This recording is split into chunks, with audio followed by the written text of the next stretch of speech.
ਯਕੀਨ ਕਰਵਾਇਆ ਹੋਏ ਕਿ ਭਾਰਤ ਦੇ ਨਕਸ਼ੇ ਵਿੱਚ ਸਿੱਖ ਕੌਮ ਦੇ ਲਈ ਕੁਝ ਵੀ ਬਦਲਿਆ। ਅੱਜ ਅਸੀਂ ਇੱਕ ਤੋਂ ਬਾਅਦ ਇੱਕ ਬਿਮਾਰੀ ਦੇ ਸਿੰਪਟਮਸ ਨਾਲ ਲੜ ਰਹੇ ਹਾਂ। ਸਾਨੂੰ ਸ਼ਿਕਾਇਤ ਹੈ ਕਿ ਪੰਜਾਬ 'ਚ ਸਾਡੀ ਜਵਾਨੀ ਨੂੰ ਭਾਰਤੀ ਰਜੀਮ ਨੇ ਡਰੱਗਸ ਦੇ ਹਵਾਲੇ ਕੀਤਾ ਹੈ। ਸਾਨੂੰ ਸ਼ਿਕਾਇਤ ਹੈ ਕਿਸ ਲੈਵਲ ਤੇ ਅਨਇੰਪਲੋਇਮੈਂਟ ਕ੍ਰੀਏਟ ਕੀਤੀ ਹੈ ਕਿ ਵੱਡੇ ਪੈਮਾਨੇ ਦੇ ਉੱਤੇ ਐਕਸੋਡਸ ਹੋ ਰਿਹਾ ਹੈ। ਆਪਣੇ ਫਾਦਰਲੈਂਡ ਤੋਂ, ਆਪਣੇ ਮਦਰਲੈਂਡ ਤੋਂ ਸਾਡੇ ਨੌਜਵਾਨ ਬੱਚੇ ਬੱਚੀਆਂ ਬਾਹਰ ਨਿਕਲ ਰਹੇ ਨੇ। ਅੱਜ ਜਦੋਂ ਅਸੀਂ ਕਿਸਾਨ ਅੰਦੋਲਨ ਦੀ ਗੱਲ ਕਰਦੇ ਹਾਂ, ਜੂਨ ਦੇ ਪਹਿਲੇ ਹਫ਼ਤੇ ਇਸ ਗੱਲ ਦਾ ਧਿਆਨ ਰਹੇ 2020 ਦੇ ਵਿੱਚ ਇਹ ਜਿਹੜੇ 3 ਖੇਤੀਬਾੜੀ ਕਾਨੂੰਨ, ਇਹਨਾਂ ਤੋਂ ਪਹਿਲਾਂ ਇਹ ਨਹੀਂ ਸੀ ਕਿ ਪੰਜਾਬ ਦੇ ਵਿੱਚ ਕੋਈ ਦੁੱਧ ਦੀਆਂ ਜਾਂ ਕੋਈ ਜਿਹੜਾ ਹਨੀ ਦੀਆਂ ਕੋਈ ਨਦੀਆਂ ਵਗਦੀਆਂ ਸੀ।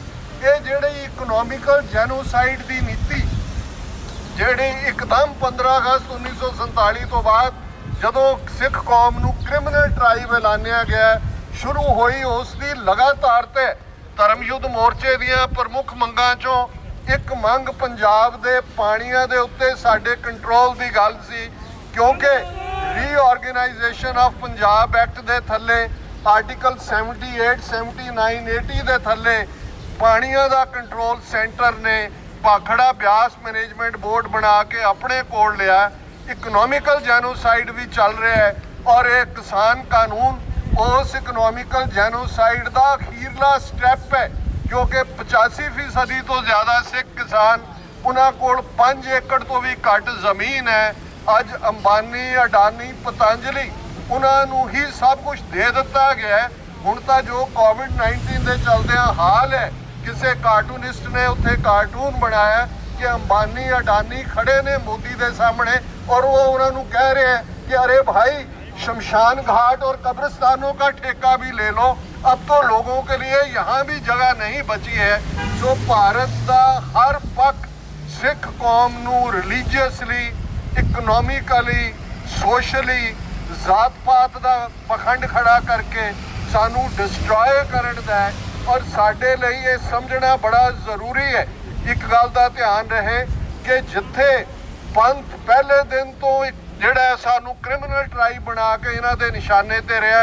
1950 ਤੋਂ ਇਹਨਾਂ ਨੇ ਨਰਕਧਾਰੀ ਗੁਰੂ ਡੰਮ ਤਾਂ ਹੁਣ ਆਇਆ 1970 ਰਾਧਾ ਸੁਆਮੀ, ਨਰਕਧਾਰੀ, ਸੌਦਾ ਸਾਧ, ਇਹ ਸਾਡੇ ਗੁਰੂ ਗ੍ਰੰਥ ਸਾਹਿਬ ਦੀ ਸੋਵਰਨਿਟੀ ਦੇ ਉੱਤੇ, ਗੁਰੂ ਗ੍ਰੰਥ ਸਾਹਿਬ ਦੀ ਗੁਰਤਾ ਦੇ ਉੱਤੇ ਹਮਲਾ ਸੀ।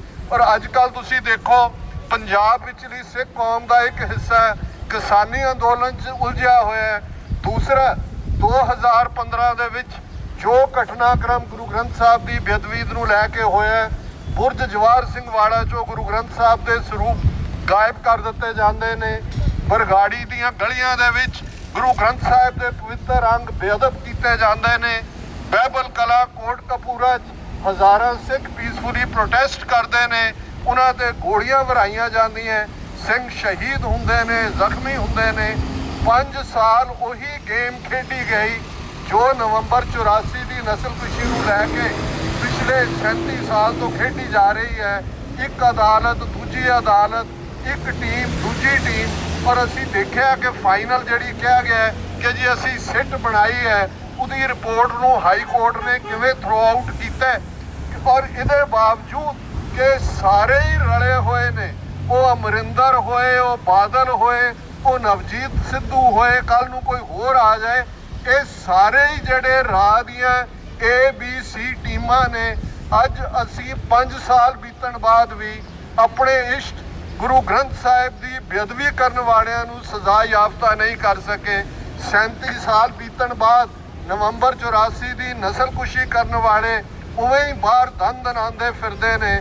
ਸਾਡੇ ਲੱਖਾਂ ਕਿਸਾਨ ਵੀਰ ਭੈਣਾਂ ਜਿਨ੍ਹਾਂ 'ਚ 400 ਤੋਂ ਜ਼ਿਆਦਾ ਜਿਨ੍ਹਾਂ ਨੇ ਅਗੇਨ ਸ਼ਹੀਦੀਆਂ ਪਾਈਆਂ ਨੇ, ਉਹਨਾਂ ਨੂੰ ਗਵਾਉਣ ਤੋਂ ਬਾਅਦ ਵੀ ਜੇ ਅਜੇ ਅਸੀਂ ਬਿਮਾਰੀ ਦੇ ਸਿੰਪਟਮਸ ਦੇ ਨਾਲ ਹੀ ਲੜਦਾ ਰਹਿਣਾ ਤੇ ਫਿਰ ਇਸ ਗੱਲ ਦਾ ਧਿਆਨ ਰਹੇ ਕਿ ਜਿਹੜਾ ਡਾਕਟਰ ਬਿਮਾਰੀ ਦਾ ਡਾਇਗਨੋਸਿਸ ਠੀਕ ਨਹੀਂ ਕਰਦਾ, ਉਹ ਉਸ ਦੀ ਜੜ ਨੂੰ ਨਹੀਂ ਫੜਦਾ, ਉਹਦੇ ਲਈ ਕੋਈ ਜਿਹੜੀ ਹੈ ਲਾਈਨ ਆਫ ਟ੍ਰੀਟਮੈਂਟ ਨਹੀਂ ਹੁੰਦੀ ਤੇ ਸਿੰਪਟਮਸ ਨੂੰ ਸੁਪਰੈਸ ਵੀ ਕਰ ਦਿਓ ਤੇ ਬਿਮਾਰੀ ਮਰਦੀ ਨਹੀਂ ਹੈ। ਇਸ ਸਮੁੱਚੇ ਸਿਸਟਮ ਦੇ ਵਿੱਚ ਜੇ ਸਾਡੀ ਬਿਮਾਰੀ ਹੈ ਤੇ ਉਹ ਗੁਲਾਮੀ ਹੈ, ਉਹ ਦੂਸਰੇ ਦੇ ਵੱਸ ਪੈਣਾ। ਜਿਹੜਾ ਸਾਡੀ ਨਾਅਹਲ ਲੀਡਰਸ਼ਿਪ ਨੇ 15 ਅਗਸਤ 1947 ਨੂੰ ਆਪਣੀ ਕਿਸਮਤ ਆਪ ਕਰਨ ਦਾ ਹੱਕ ਦੁਸ਼ਮਣ ਦੇ ਹਵਾਲੇ ਕੀਤਾ, ਉਹ ਸਾਡਾ ਸਰਬਨਾਸ਼ ਕਰਨ ਤੇ ਤੁਲਿਆ ਹੋਇਆ ਹੈ। ਸਾਡੇ Guru Granth Sahib under army gun shots ਨੇ, ਸਾਡਾ ਗੁਰੂ ਪੰਥ ਆਰਮੀ ਗਨ ਸ਼ਾਟਸ ਦੇ ਥੱਲੇ ਹੈ, ਔਰ ਗੁਰੂ ਗ੍ਰੰਥ ਔਰ ਗੁਰੂ ਪੰਥ ਉਸ ਦੀ ਅਜ਼ਮਤ ਇੱਕੋ ਹੀ ਤਰੀਕੇ ਨਾਲ ਬਚਦੀ ਹੈ ਕਿ ਦਰਿਆਏ ਜਮਨਾ ਤੋਂ ਵਾਘਾ ਤੱਕ ਇੰਡੀਪੈਂਡੈਂਟ ਸੋਵਰਨ ਨੇਸ਼ਨ ਖਾਲਿਸਤਾਨ ਜਿਹੜਾ ਸਾਡਾ ਹੈ, ਪਰ ਇਹ ਇੰਡੀਅਨ ਆਕੂਪਾਈਡ ਟੈਰੀਟਰੀ ਹੈ, ਇਸ ਨੂੰ ਅਸੀਂ ਲਿਬਰੇਟ ਕਰਵਾਉਣਾ। ਇਸ ਤੋਂ ਬਿਨਾਂ ਸਾਡਾ ਕੋਈ ਮਸਲਾ ਹੱਲ ਨਹੀਂ ਹੋਣਾ। ਇਹ ਗੱਲ ਸਾਨੂੰ ਅੱਜ ਸਮਝ ਆ ਜਾਏ, ਕੱਲ ਆਏ, ਹੋਰ ਖੱਜਲ ਖੁਆਰੀ ਤੋਂ ਬਾਅਦ ਆਏ।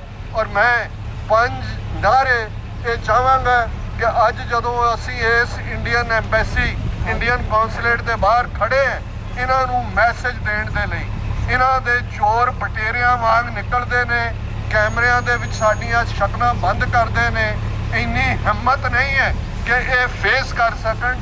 ਠੀਕ ਹੈ, ਅੱਜ ਇਹਨਾਂ ਨੇ ਇਹ ਐਮਬੈਸੀ ਕੌਂਸੂਲੇਟ ਖੁਦ ਬਲੌਕ ਕਰਵਾਇਆ। ਬੇਸ਼ੱਕ ਗਿਣਤੀ ਕਿੰਨੀ ਹੈ ਮੈਟਰ ਨਹੀਂ ਕਰਦਾ।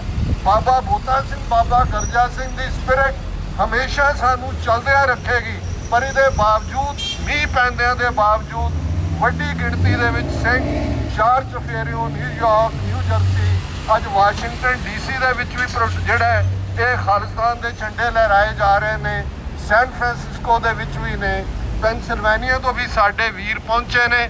ਔਰ ਬੁਲੰਦ ਮੈਸੇਜ ਕੁੱਲ ਲੋਕਾਈ ਦੇ ਵਿੱਚ ਜਾਣਾ ਚਾਹੀਦਾ ਹੈ।